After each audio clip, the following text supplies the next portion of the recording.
To be able to help you teach our students the curriculum, I decided to create these videos to basically send them to you to give you some support as you are going through the curriculum. And so each module will have its own video to pretty much walk you through and give you some information, some behind the scenes stuff, things to mention, and that way you feel confident and also comfortable when you go in front of the students to be able to teach them the curriculum. Just some things to remember: each session ends the same way. We always end with the activity called One Sound and the reading of the Pearl Promise. That's super, super important. The Pearl Promise is used to tie us together, but also to remind students of their role in the organization and in their success. No matter what module it is, each session should begin with some type of recap. In the guide, it does show you how to do the recap. Because we are in module 2 right now, we're making sure that students have an understanding of what it means to be ready for college. As you know, for us, being ready for college is broken down into 3 components. It is behaviors, there's skills, and there's college knowledge. And so in module 2, you're just making sure they understand that there are things you have to be able to do, things you have to be able to possess, and things you have to know in order to start college and finish college successfully. So our core values are sisterhood, self-empowerment, self-sufficiency, relationships, grit, and resilience. And so as a facilitator, it is super important to not only model these core values, but also teach our students how to embody and how to exhibit what these things mean. Our core values will be and are the driver of their success as they go through college, as they go through life, and as they are challenged with different obstacles. So keep those in mind as well. All right, let's jump right into Module 2. Module 2 is all about teaching the students 2 things: primarily self-confidence, but also presentation skills. From this moment forward, we want the young women to be able to stand up, stand tall, use their voice, to be able to command a room, at least to be able to develop the ability to be able to command a room. And so every moment beyond this, when they speak in a session, they are expected to speak and do as we teach them. And so today, or the next couple of weeks rather, is the foundation for those skills. And so if you look in the guide on page 9, I'm using the facilitator guide, it walks you through everything that the students will need to know and should be able to do. Primarily, the qualities of a good presentation. They should be able to give a good presentation. Here are some key points and the key activities. In Module 2, a key activity is the presentation contest.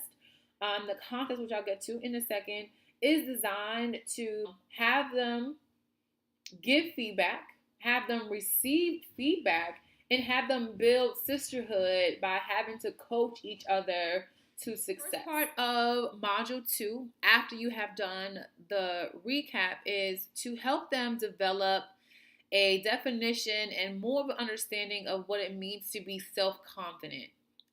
Deeper than just, as you saw, I'm just me, to really dig a little bit deep about what they do well and what it means to be confident. They should be able to pinpoint people in their lives, even if it's celebrities, even if it's women in history that have exhibited confidence, to be able to understand how to model that. As a facilitator, this could be a challenge because you're going to have to dig it out of them. You're going to have to push them to get them where we need to be. So that may mean giving them some examples if they can't think of some. That may mean using you as an example to help build that relationship with them. But students should really be able to think through what self-confidence is and how they can begin now to, one, find something that they do really well, that they are really confident in, and continue to develop that, but also to develop this level of confidence in themselves, in who they are, and also in who they're becoming. in module 2, you'll see that we will watch a video. Video is of Tyrese, something that he is saying with his daughter, some affirmations that he is saying with his daughter called the I Am. The I Am speech is in their handbook as well. And after you all watch the video, you want to have the students stand up, stand tall, and speak with conviction, speak with power, speak with purpose, and recite these words.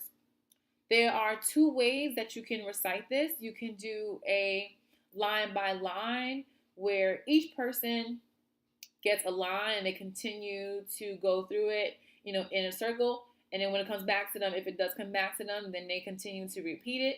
Or you can have them read each line together. No matter the way that you choose to do so, the students should be reading these words with power. If I am great, I am awesome, I am strong. And these are not words to say timidly. Part 3 is an activity that will have them dig even deeper, especially if they struggled with identifying what self-confidence is. And so in part 3, they are developing their personal mission statements. There's an activity in their handbooks where they just kind of have to write in answering the questions to be able to think through. And they may not be able to just yet because maybe this is the first time that they've ever had to think in this way. It's asking them about their values, asking them about what's important to them. It's asking them to think about the vision, when they turn 30 years old, when they turn 50 years old, and it challenges them to come up with a personal mission. Everyone's mission is going to be a little bit different. It could be as simple or as complex as they'd like it to be. Some could be, I am the ruler of me. Others could be true to yourself. My personal mission statement, especially when I was younger, was just do it. Sometimes you overthink, and that was something that I even still live by to this day. And so it may be worth doing the activity beforehand. That way you can think through how you'd be able to support them, and even share your personal mission statement if you have one, to show them that this is something that we all do no matter how old we are, into the habit of knowing that they are in control of themselves and they are in control of their future. And you'll see in the guide there is timing, so you can use these timing guidelines to give you an idea. Sometimes it may take longer, sometimes it may take less, depending on the group. Once we have said the I am statements and created our personal mission statements, hopefully the young ladies have more of an understanding of themselves.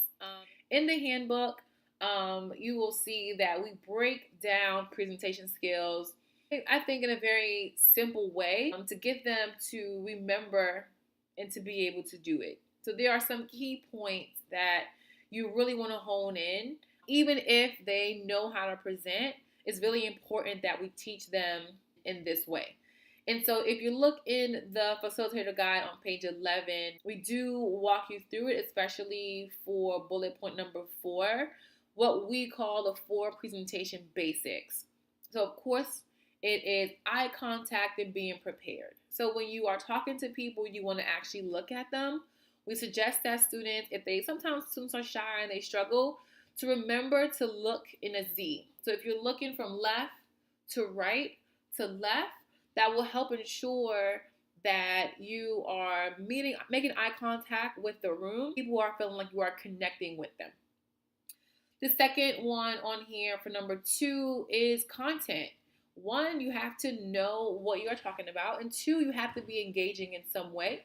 And so here it's important to note that engagement does not mean a group is laughing at them because they're making a mistake, or laughing at something that they did that was not correct. Engagement is asking a question and having the audience do something cool or clever.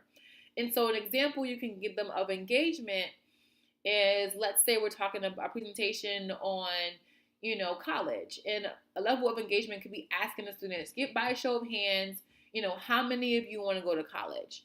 And some people have to either raise their hand and actually do something. Another level of engagement could be having some kind of handout or some activity that gets people moving thinking or providing information. And with content and engagement, it's being mindful of the audience. Of course, right now they're talking to each other, but getting them used to being able to talk to the leadership team or their teachers, and being able to identify when it's appropriate to communicate and in what way. The third thing is the greeting and introduction. So getting them used to saying, hello, I am, as opposed to my name is. We want students to, it's a difference between saying, I am somebody and my name is. And then starting with some line of, today we are discussing, today I'm here too, and getting them used to having an introduction that tells the audience who they are and why they are here. Whenever I explain this particular one, I literally just say that. With your greeting and introduction, it's who are you and why are you here? It's that simple. The last one is a couple of things. It's their tone, their appearance, and are they confident? And this one is one, can people hear you? That's a given. Are you talking to your paper? Are you using the words like, you know what I mean? Those kind of things. And then how do you look? Are you standing up straight? Are your clothes wrinkled? Do you look like you don't know what you're talking about? And it's thinking about what impression they are given to their audience. And it's cool because even though we are a sisterhood and even though they are their peers, we are each other's biggest critic. And students will tell you, especially once they know the criteria, whether or not they did a poor or a great job. And so definitely being mindful of the impression that students are giving off. So those are the general basics as to giving a presentation. And so once we have done that, we break it down in a way that helps the students to be able to not only self-evaluate, but also evaluate their peers. And so you'll see there are 7 questions on page 11 still that helps them to be able to do so. First question, does the presenter have a strong introduction of themselves and their topic? And for these, it's either yes or no. There's no, well, maybe they did, they kind of did. Either they did or they didn't. Because that way you can count how many no's you have and self-evaluate and get to work. And count how many yeses you have and be able to say, these are where I am really strong when I present. Other questions about eye contact. Did they engage the audience in a clever way? Provide a clear answer to the question, whatever they were presenting about. Have confidence and poise. They look comfortable and stand up straight. And so you'll see that there are questions here to help them self-evaluate and evaluate themselves before we can get into the presentation contest, which I'm super excited about. So now that we have done that, students are feeling good about it or nervous about it. You definitely want to have a checkpoint here and ask them, make sure they feel comfortable, answer any questions that they may have. If everything is all fine, then you can definitely proceed to the presentation contest, which is on page 13 in your guide. Now, the contest is broken down into 2 separate components. Each person is in a pair.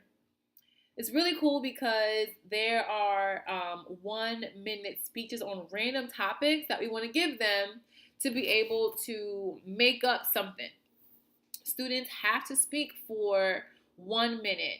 And now it may be uncomfortable if a student's not speaking for 1 minute, but you want to make them stand there. We use the 1-minute speeches, the random topics, to help students not only be able to present, but also to be able to get into the habit of thinking on their feet and having to go with the flow. The topics you'll see range from how to plan a party, if I could have lunch with anyone, the best day of the year, to all different kind of topics. And you want to pick the topics, and you can add others that will challenge them and push them out of their comfort zone. And so that's part 1. As each person is going, you'll see in their handbooks they have the guide to be able to say yes, yes, no, no. After each one, you do want to give them feedback and help them to get better. That is round 1. The group that does the best is the winner, right? And now it's called a contest, but it's more like a coaching type of thing. Round two is about helping the person who didn't present so well present better. And so that person who was the better presenter in each group now has to then coach their partner, say, hey, partner, this is what you didn't do so well. Let's make sure your second go round is better. And so the group then that wins both times is the winner of the contest. For some students, the contest could be uncomfortable. Some students ace it because they are, one, used to presenting, two, comfortable speaking in front of people, and three, naturally to them. And so, as a facilitator, you definitely want to push students out of their comfort zone, sometimes making them go again, making them start again, and making them feel uncomfortable, letting them know that this is a safe space, and we want to push them to grow as much as possible, while reminding them that going forward, each time they speak, each time we're doing something, they are expected to present in this way. Through the curriculum, there are a few more occasions where they will have to present either by themselves or in a group. And so they will have opportunities to fine tune their skill, especially over the next 2 years. And that's pretty much module 2. If you have any questions, definitely send me an email or reach out to me. I'd be happy to help you, figure out anything and answer any questions that you have. And look forward to the video for module 3 because we are switching into a new topic. We'll be looking at time management and self-management and how that relates to their priorities.